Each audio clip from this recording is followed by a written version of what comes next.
Hello, you're in the front parlor of Hunter's Home, and today we are going to start our video tours of our enslaved exhibit for Hunter's Home.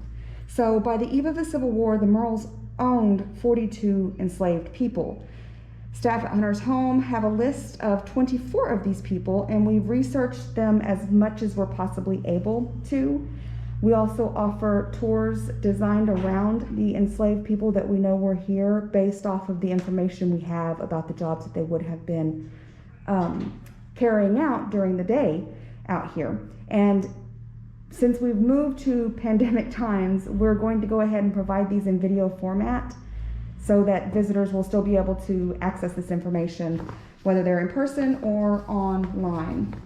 So we're going to start with Andy Murrell today. And that's who this silhouette is depicting.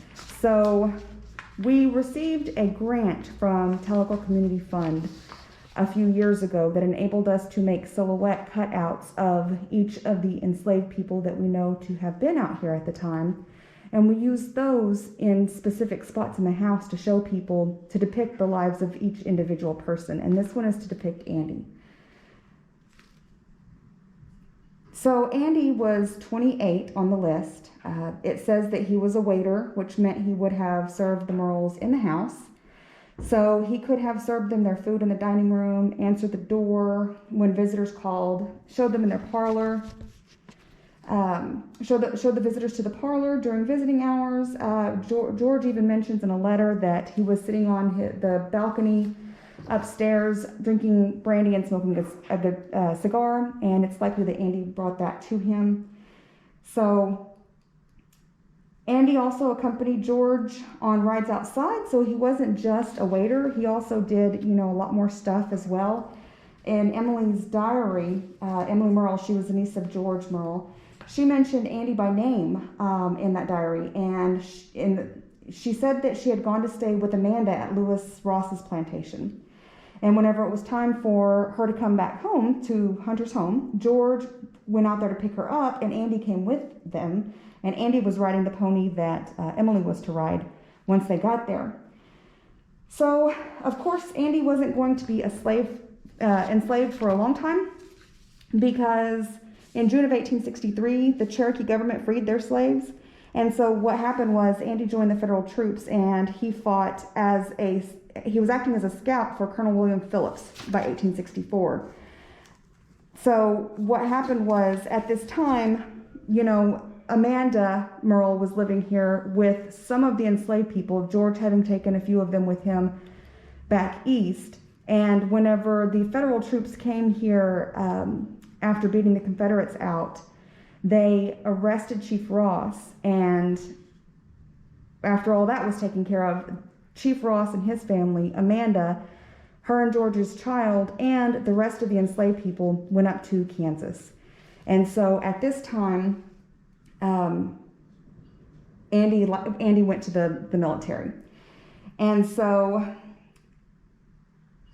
he joined the 1st Kansas Colored Infantry, and he served, like I said, under Colonel Phillips. And we know this because there was a letter written in February of 1854 that mentioned Andy in it, and it said that he was to have been injured at Cootie Creek, somewhere near Cootie Creek, and I'll pull that information up. So in the letter to Lieutenant Gallagher, Colonel William Phillips writes that he would leave no secession in the area, and he sent Captain Anderson with the detachment of 1st and 3rd to Caney Creek to clean out a camp there and get or destroy their train. There has been no fighting, but some skirmishing. 7 rebels have been killed and as many taken prisoners. Andy Murrell, the scout, is severely, but I think not dangerously wounded. So he's mentioned by name, and that's how we know some of the information that was going on with him at the time. Now, after the war ends, Andy, goes back. He was able to settle it down. We're not 100% sure what happened with him. We have a suspicion based off of some information that we've received and a grave site that we found. It's possible he married a Creek woman, and settled in Creek Nation with her, and his grave site could possibly be out there in that area. So that is Andy. Now, we have him set up here in the parlor because part of his job as a waiter was not only to take food, but he also likely acted as a butler, especially since he's bringing, George his stuff, and he's carrying out tasks for George as George goes on errands about town and outside of town. And so what happens is during visiting hours, visitors would show up to the house, and Andy would likely be one of the first people they saw. And so Andy was going to be the one who took their card, most likely, if there wasn't a house servant available, which is what they called the ladies who worked in the house at the time. And so he would take the visitor's card, and he would either show them into the parlor, which is the room that we're going into now, or he would have let them know that they're not having calling hours, and so then he could take that card to Minerva and let her know, or George, whoever the visitor was there to see, that they had a visitor, a guest, show up. So this is the parlor here, and since Andy is the waiter, he's also most likely going to be, there's a couple of options, either he can be the one bringing in the refreshments, or Sylvia, who we're about to talk about next, would have been bringing in the refreshments. And so whenever visitors did come in here, they would have a pretty good entertainment time. As, of course, the South was entertainment culture, and so it was really important to put on a good show for your guests and your visitors that came up to your house. And so that was partly making sure that they had the best kind of entertainment, such as games, music, refreshments. Food was really big. There's a reason why it's a cliche or whatever in the South is, the way to a man's heart is through his stomach. Cooking was a really big part of that, as we'll get to see whenever we get to talking about Eliza here in the next video. So entertainment culture is big in the South, and that means that you have to make sure your guests are very well taken care of. And so Andy would have brought the visitors in here, or Sylvia, or perhaps Kitty. She was another enslaved person who worked in the house as a servant, possibly. And so they would have, come in here and made sure that people had tea, kept the tea filled up, or the coffee, cookies and things like that, sandwiches, little snack foods, all that. They would have made sure that whenever guests showed up, say in the winter, they always are having a bunch of layers of clothes, covers for their shoes that had to be taken off. Gentlemen had to, they had their own rooms where gentlemen and ladies would go to separately, and they'd be able to tidy their hair, comb, their hair out, things like that, make sure that any repairs on their dresses or something were taken care of, things like that. And so Andy would have possibly been the gentleman staying in there to help those people out. And then Sylvia would have been the lady who was helping the ladies out. There was a lot that went on with entertainment culture at this time. And so you'd have your dinner parties and things like that. People would retire here for the ladies would retire in here afterwards to have an after dinner drink of coffee, something, discuss things with each other, maybe play a card game, something like that. And the gentlemen would generally retire to the library, where they'd have a cigar and a brandy or something with George. Andy would be serving them. Sylvia likely would be serving the ladies here in this room. And so, those are the kind of things that were going on here in the house. All right, so we are going to talk about Sylvia now. So she is listed as 16 years old in our list that we have, and she was listed as a house servant. So because of this, she likely slept above the kitchens.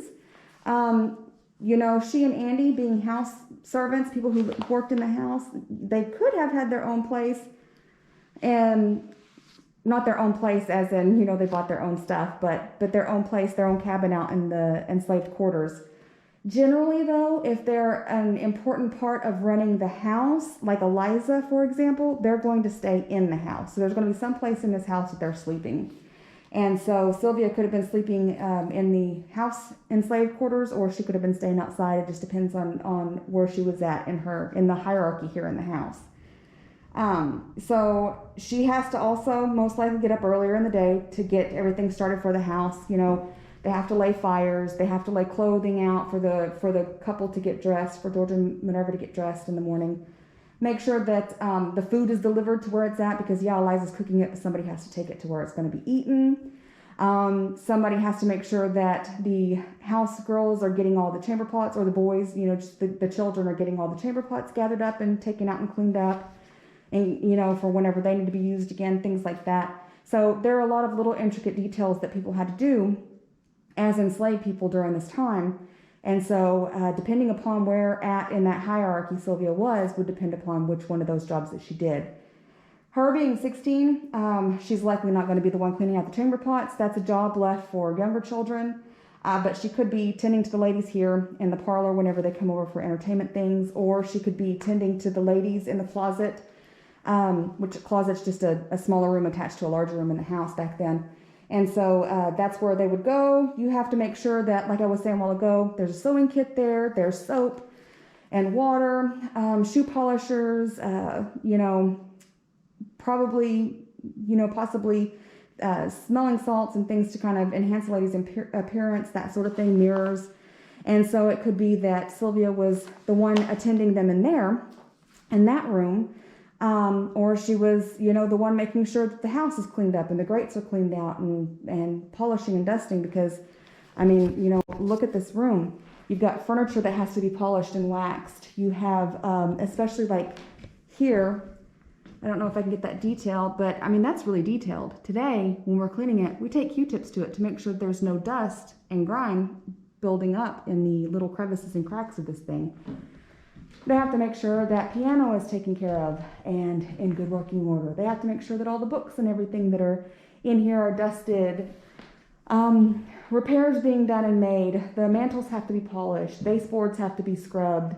You know, the walls have to be dusted, the ceilings have to be cleaned, and then this isn't the chandelier that was here in the house at the time. It's one that Jenny Ross Cobb found for us whenever she started back getting the house ready for, started back into what the Merles knew whenever they were living here. But it's not dissimilar to one that they might have had, and look at all the little tiny pieces on here that have to be cleaned on it. And then when we get into the dining room for our next video, I will also show you the silver set and all that stuff that had to be polished and cleaned. I mean, and then even like this mirror here, this, the frame has to be cleaned on it. And I mean, look how intricate that detail is. And if it's a gilt frame, my goodness, you have to clean that very easy to make sure that all the gold isn't rubbed off of it. And so, you know, lamps have to be dusted, entertainment sections have to be set out, you know, all the pieces to the gaming board has to be collected at the end of the day. You know, all those things have to be done. Not to mention the fact that, you know, Minerva was a gardener. She had a rose garden here on the property. And so she would have, you know, wanted to have probably beautiful flowers to be put into the house. And so that would have been a house servant's job to handle. You know, they would have to make sure that all the furniture or the flowers arrangements and things like that were set up where they needed to be. And so it was just unending, just on this little level of the things that had to be done.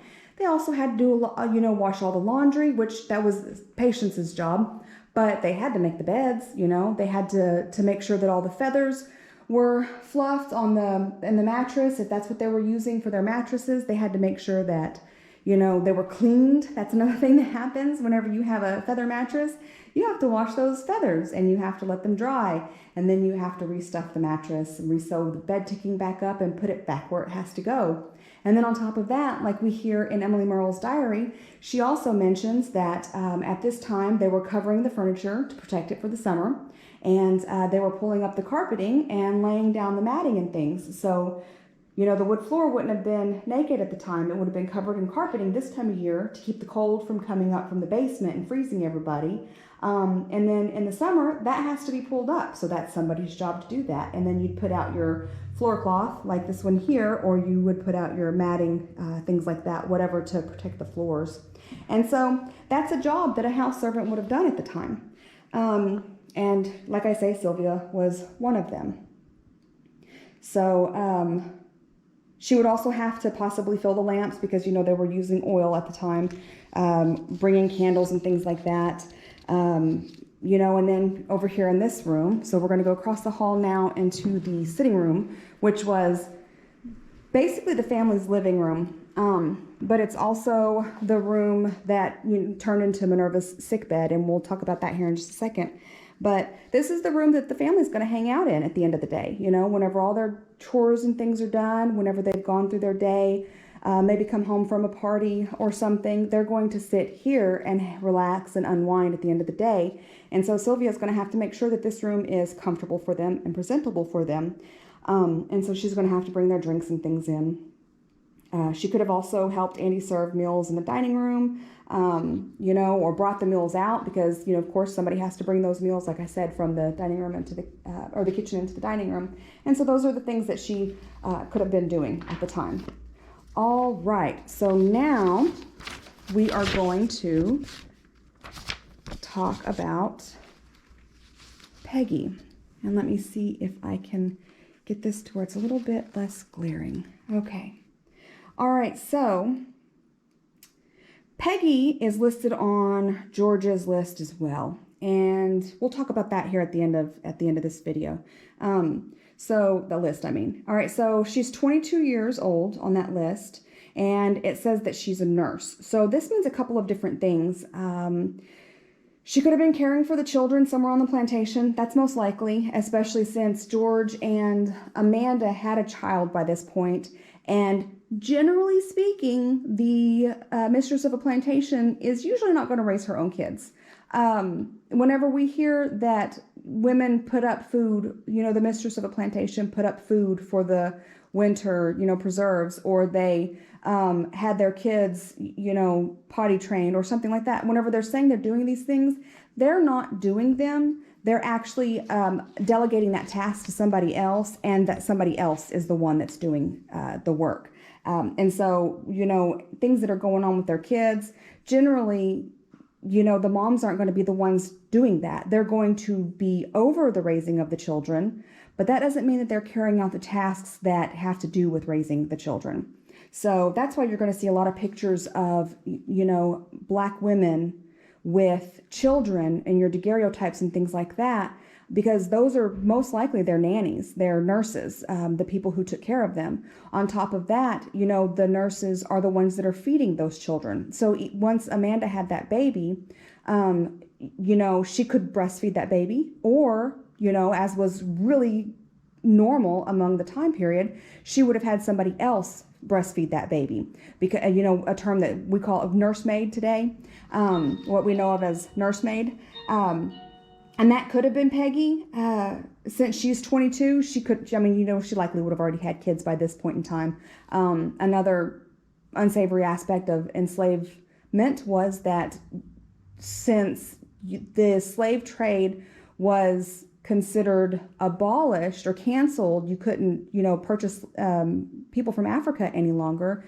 Well, that started up a breeding program here in the United States where people would make sure that, just like your animals, you're not going to go buy another cow. If you've got a bull and a heifer, you're going to have them, or a bull and a cow, you're going to have them be the ones who produce that. And so that's exactly, unfortunately, what they were doing with the people that they owned as well.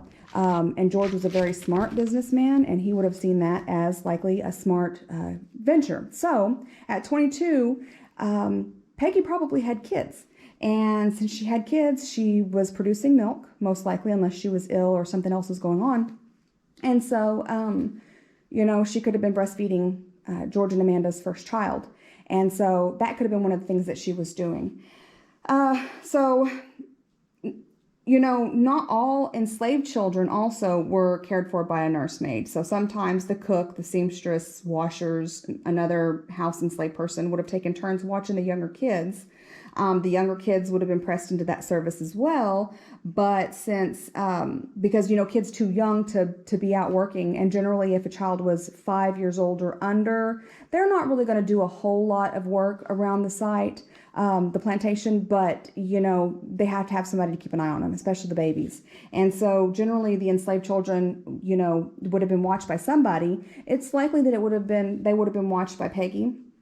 who, was likely caring for George and Amanda's son. And so all those children were all raised together, mostly. So the enslaved kids and the owner's children were all raised together until they got to an age where they had to understand that, they needed to be separate from one another for whatever reason. If Peggy had children and she was the one taking care of George and Amanda's first child, that George and Amanda's child would have been the one that took precedence over her child. So that's another heartbreaking part that we learn as we study history is, if Peggy had a child, whenever the child of her owners fell down, got hurt, was hungry, he had to be tended to first, and she had to put her child aside, which had to be really difficult to do.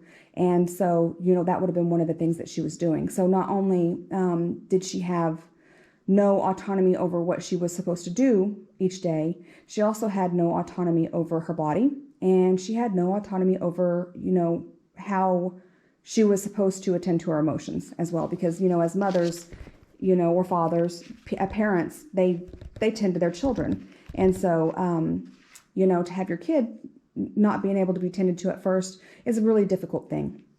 So the reason why she's in here is not because there were children in here, but because the time period that we depict at the site is of Minerva being ill. And so Minerva had to have a nurse to care for her. And so there's a possibility that, Peggy, who would have been around 15 at the time Minerva's passing, could have been nursing her, taking care of her, acting as a caretaker for Minerva whenever she's starting to get ill. Generally, didn't matter if you were going to be a nurse of somebody who it very much looked like was going to be having a chronic illness like Minerva did, or if you were a nursemaid caring for kids, you had to be trained to exacting standards regardless of what it was, especially if you were raising somebody else's child. So she could have been trained at a young age to be able to do this. And so that's likely what she was doing if she was a nurse at the time with Minerva. I think that she was probably just caring for the kids, and that's the reason why she's listed as a nurse in there. So these are just a few of the medicines that if she were tending to Minerva, she would have had to keep up with. And then we have, of course, because she's not just going to sit there and do nothing. That's another thing that we find out as we study enslaved people and the lives of them at the time is they didn't have one job. So while she's listed as a nurse on here, if there was a job that required all hands on deck, she would be doing that job too. When we get in here to talk about Susan, who was a seamstress, we're going to talk about the work that she did to make sure the enslaved people had all of their clothes, the fancy work that she likely would have been doing for Minerva and George, that they weren't doing for themselves. Because like we'll talk about, building those dresses is a long and frustrating task unless you're an expert at it. And, so she would have been doing all those things. But, also whenever it came time to harvest or plant or whatever, she would have had to go out and do that too. So they didn't have just one job. So that is it for this video, and stay tuned because we will have our kitchen and dining room video up again soon, probably this weekend. Thank y'all.